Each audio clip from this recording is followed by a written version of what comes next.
നമസ്കാരം. മലയാളി വാർത്തയിലേക്ക് സ്വാഗതം. നവകേരള സദസ്സ് ഓരോ മണ്ഡലങ്ങളിലും തങ്ങളുടെ യാത്ര പുരോഗമിച്ചുകൊണ്ടിരിക്കുമ്പോൾ തന്നെ വിവാദങ്ങളും അതിനൊപ്പം യാത്ര ചെയ്യുന്നുണ്ട് എന്ന് തന്നെ വേണം പറയാൻ. നവകേരള സദസ്സ് തുടങ്ങിയപ്പോൾ മുതൽ തന്നെ ചില ഹോബികളാണ് ഇത്തരത്തിൽ സുരക്ഷ ഒരുക്കുന്നവരുടെ ഭാഗത്തു നിന്ന് ഉണ്ടാകുന്നത്.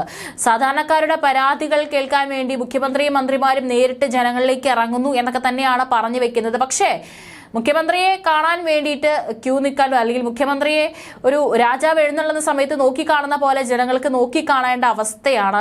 എന്തിനാണ് സാധാരണക്കാരെ ഇത്രയേറെ ബുദ്ധിമുട്ടിച്ചുകൊണ്ട് ഇത്തരത്തിലൊരു നവകേരള സദസ്സ് നടത്തുന്നത് എന്ന് തന്നെയാണ് ചോദിക്കാനുള്ളത്. കാരണം സാധാരണക്കാരായിട്ടുള്ള ആളുകൾക്ക് നേരിട്ട് പോയി മന്ത്രിമാരോട് മുഖ്യമന്ത്രിയോട് പരാതി പറയാൻ സാധിക്കാത്ത അവസ്ഥയാണ്. പല വിവാദങ്ങളും അതിനോടകം തന്നെ ഉയർന്നു കേൾക്കുന്നുണ്ട്. ഇപ്പോഴിതാ കോടതിയും ചില വിഷയങ്ങളിൽ, ഇതിനു മുൻപും കോടതി ചില വിഷയങ്ങളിൽ നവകേരള സദസ്സുമായി ബന്ധപ്പെട്ട വിഷയങ്ങളിൽ കർശന നിലപാട് അല്ലെങ്കിൽ സർക്കാരിനെതിരെ കടുപ്പിച്ചുകൊണ്ട് പറഞ്ഞ് രംഗത്ത് വന്നിരുന്നു. ഇപ്പോഴിതാ നവകേരള സദസ്സിനായി സ്കൂൾ മതിൽ പൊളിച്ച സംഭവത്തിലാണ് സംസ്ഥാന സർക്കാരിനെ രൂക്ഷമായി വിമർശിച്ചുകൊണ്ട് ഹൈക്കോടതി ഇന്ന് രംഗത്ത് വരുന്നത്. സ്കൂൾ മതിൽ പൊളിക്കുന്നത് എന്തിനെന്ന് ചോദിച്ച ഹൈക്കോടതി പൊതുഖജനാവിലെ പണമല്ലേ ഇതിന് ചെലവഴിക്കുന്നതെന്ന് കുറ്റപ്പെടുത്തി. കൊല്ലം ചക്കുവള്ളി ക്ഷേത്ര മൈതാനത്തെ വേദി മാറ്റണമെന്ന ഹർജിയിലാണ് ഹൈക്കോടതി ദേവസ്വം ബെഞ്ചിന്റെ വിമർശനം. ആരാണ് നവകേരള സദസ്സിന്റെ ചുമതല വഹിക്കുന്നതെന്ന് ഹൈക്കോടതി ചോദിച്ചു. കേസിൽ ചീഫ് സെക്രട്ടറിയെ കക്ഷി ചേർക്കാൻ നിർദ്ദേശിച്ച കോടതി കൊല്ലം ജില്ലാ കലക്ടറും നവകേരള സദസ്സ് നോഡൽ ഓഫീസറും സത്യവാങ്മൂലം നൽകണമെന്ന് ഉത്തരവിട്ടു. അതേസമയം സ്കൂൾ മതിൽ പൊളിച്ചത് സംഭവിച്ചു പോയെന്നും പുനർനിർമ്മിക്കാമെന്നും സർക്കാർ കോടതിയിൽ വ്യക്തമാക്കിയെന്നാണ് റിപ്പോർട്ടുകൾ. ഹർജി നാളെ വീണ്ടും പരിഗണിക്കാനായി മാറ്റിയിട്ടുണ്ട്.